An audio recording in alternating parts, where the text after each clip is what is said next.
Бүгінгі сабағымыздың тақырыбы ұлыстың ұлы мерекесі. Яғни ұлыстың ұлы мерекесі деген қандай мереке? Наурыз мереке. Ол қай күні тойланады?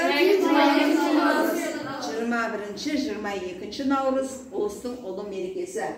Енді құттықтау хат жазады екенбіз наурыз мерекесіне байланысты. Сабақтың мақсатына назар аударамыз.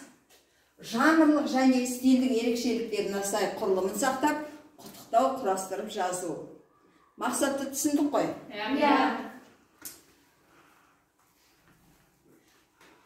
Бағалау критерийі. Мақсатымыздан бағалау критерийі шықты. Тілдік бірліктерді орынды қолдана алады. Құттықтау мәтінінің стильдік белгілерін анықтай алады. Бүгін осы екі бағалау критерийіне жетуіміз керек. Ал тақтаға қараймыз. Наурыз мейрамы құтты болсын, Кәні, наурыз мейрамы туралы не білеміз? Бір ауыз алдымен жауап берейік. Кім не біледі? Наурыз мерекесі туралы. Толғанай? Наурыз мерекесінде наурыз көже пісіреді. Наурыз мерекесі тойланады. Ол қазақтардың жаңа жылы. Дұрыс. Тағы да кім айтады? Наурыз мерекесі дегеніміз Мұхтархан? Ол бізде 21 және 22 наурыз күні тойланады. Дұрыс. Тағы да бірінші қатардан кім жауап береді? Инабат? Наурыз мерекесінде наурыз көжеге 7 дақыл дәмдер қосылады. Дұрыс. 7 түрлі дәм қосылады. Жалпы наурыз туралы біздің түсінігіміз бар. Төменгі сыныптан бастап наурыз туралы, жалпы наурыз мерекесі туралы жылда айтылады. Және жылда тойлаймыз. Солай ма? Ал енді сабағымыздың тақырыпқа байланысты тапсырмамыз мынау. Құттықтау жазу. Құттықтау мәтінін жазу үшін қажетті тірек сөздер. Ұлыстың ұлы күні, ақ бата, көктем күнінің кеші, шаңырақтың сүйеуі, бақыт бірлік. Міне тағы сол сияқты осындай сөздерді қолдануға болады. Жұмыс жасауға 3 минут беріледі. Жылдан көп созбаймыз. Сабағымыздың мақсатын есте сақтаймыз. Стильдік, тілдік бірліктерді сақтаймыз. Яғни құттықтау хаттың ережесімен жазамыз. Құттықтау хат қалай жазылатынын білеміз ба? Білеміз, Ол құттықтау. Бір-бірімізді құттықтау, ата-анамызды құттықтау, жалпы мерекемен құттықтау. Бастайық.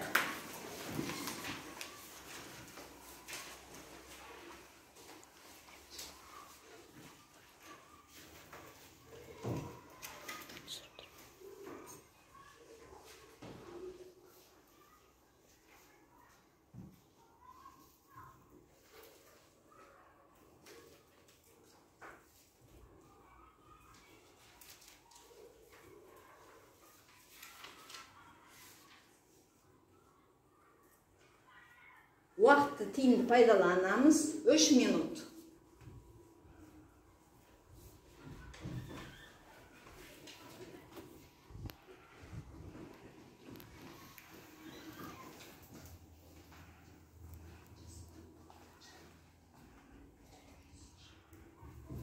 Құттықтауда бір-бірімізді құттықтауға болады. Ата-анамызды құттықтауға, бауырларымызды, мұғалімдерді, жалпы өзіңнің жақсы көретін адамдарыңды құттықтауға болады.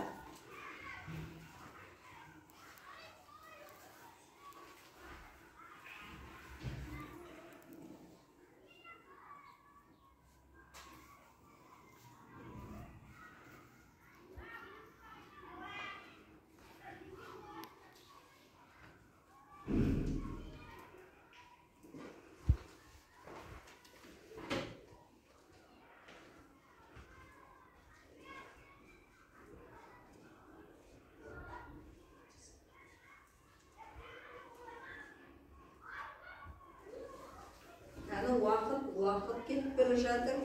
Жылдан стильдік, тілдік ерекшелікті сақтаймыз. Яғни құттықтау хаттың ережесімен жазамыз. Құттықтау хат қалай жазылады білеміз.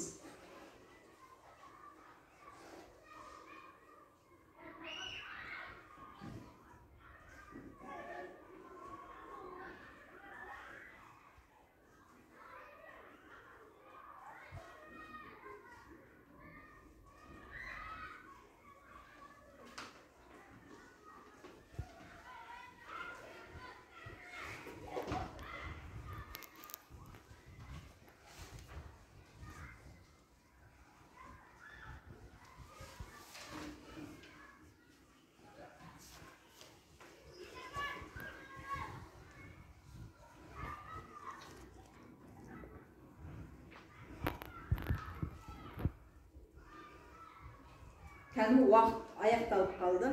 Уақытты тиімді пайдаланамыз.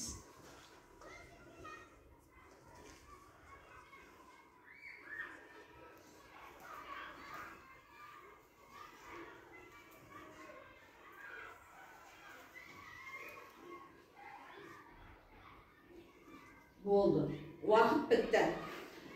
Қаламсабымызды қойып, бәріміз бір-бірімізді тыңдаймыз, Қаламсабымызды қойып, бәріміз бір-бірімізді тыңдаймыз. Арман, Аружан, қаламсабымызды қоямыз, бір-бірімізді тыңдаймыз. Ал бастады. Кім өзінің құттықтау хатын айтқысы келеді, оқығысы келеді? Нұржан. Құрметті ағашым, бүгін ұлыстың ұлы күні Наурыз мейрамы құтты болсын. Наурыз мерекесі үйіңізге бақыт пен бірлік әкеле берсін. Және де ақ батаңыз қабыл болсын. Отбасыңыз аман болсын, тату-тәтті өмір сүре беріңіз. Жақсы. Дұрыстап оқимыз, дауысы мәнерін келтіріп. Тағы да кім оқиды? Инабат.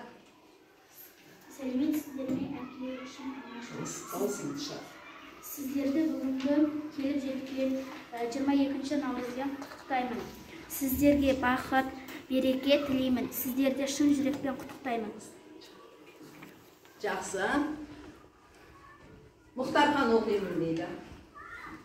Құрметті менің анам, сізді келіп жеткен Наурыз мейрамымен құттықтаймын. Жаңа жылмен жаңа бақыт келсін. Сіз өте керемет жансыз. Тағы да қазақтың жаңа жылы құтты болсын. Бақытты да баянды ғұмыр кешіңіз. Дұрыс. Тағы да Нұрасыл. Қазақта Наурыз мейрамы бар. Ол 21-22 Наурыз күні тойланады. Мен осының ұлы күнін барша әлемді құттықтаймын. Наурызда ата-анамызбен Наурызда аталарымыз ақ батамен бастайды. Дұрыс, жақсы. Әсем. Қазақтың ерекше тойланатын мерекелерінің бірі ұлыстың ұлы күні Наурыз мейрамы. Наурыз мерекесі көктемде жыл сайын тойланады. Қазақ халқының жаңа жыл мерекесімен ұстаздарды, ата-аналарды, оқушыларды құттықтаймын. Барлық отбасыға бірлік, береке, бақыт тілеймін. Дұрыс. Үшінші қатарда қазына оқысын. Құрметті мұғалімдер және оқушылар, сіздерді 22 наурыз ұлыстың ұлы күнімен құттықтаймын. Сіздерге бақыт, денсаулық тілеймін. Алдағы уақытта үлкен белестерге жете беріңіздер. Отбасыларыңызға бірлік тілеймін. Барша қазақстандықтарды құттықтаймын. Оқығысы келе ме? Жоқ, келесі сабақта оқимыз бар алған. Болды. Ал, енді тақтаға назар аударамыз бәріміз.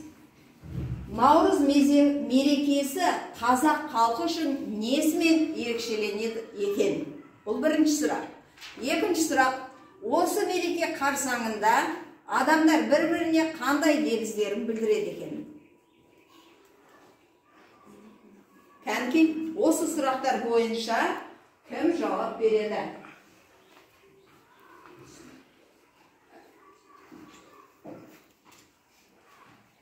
Мұхтархан жауап береді бірінші.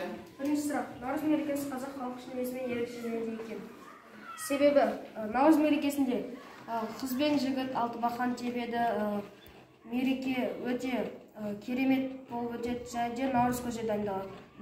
Дұрыс. Тағы да осы сұраққа кім жауап бергісі келеді? Балғын. Наурыз мерекесі қазақ халқы үшін немен ерекшеленеді? Қазақ халқы да Наурыз көже береді, және оған 7 дәм қосылып ерекшеленеді. Және де қазақ халқы бойынша көктем мезгілі келгенге байланысты Наурыз көже таратады. Көктемдіге қуанамыз, жер жаңарады, қой төлдейді, жалпы малдың төлі жайылымға шығады. Бұл мереке бізге өте үлкен қуаныш сыйлайды екен. Өзімізде жеңілдік сезінеміз, қысқы киімімізді тастаймыз, Міне осының барлығы көктемде көгеріп шыққан әр шөп біздің көңілімізге махаббат береді, сезім береді, жанымызға жайма шуақ болады. Келесі сұрақ. Кім жауап бергісі келеді келесі сұраққа? Әпкеме. Осы мереке қарсаңында адамдар бір-біріне қандай лебіздерін білдіреді екен? Мысалға да ақ мол болсын, тату өмір сүре бер дегендей. Жақсы. Тағы да қандай лебіз білдіреді? Кәусар не айтады екен? Осы жыл тек бақытпен келсін, ақ мол болсын, қайда барсаң жол болсын. Тек осы жылда жақсылықтар бола берсін. Жақсы. Кән, бар ма тағы да жауап беретін оқушы? Осы мереке қарсаңында адамдар тағы бір-біріне қандай лебіздерін білдіреді? Толғанай. Адамдар бір-біріне құттықтау айтады. Көптеген сөздер, әдемі сөздермен бір-бірін құттықтайды. Наурызда қандай ырымдар болушы еді? Көрісу, иә? Мінекей, көрісу күнінде бір-бірінен адамдар көріседі екен, бір-бірін құттықтайды. Жалпы адамдардың басы қосылып, біріне-бірі жақсы лебізін білдіреді екен. Ал енді сабағымыздың мақсатына оралайық.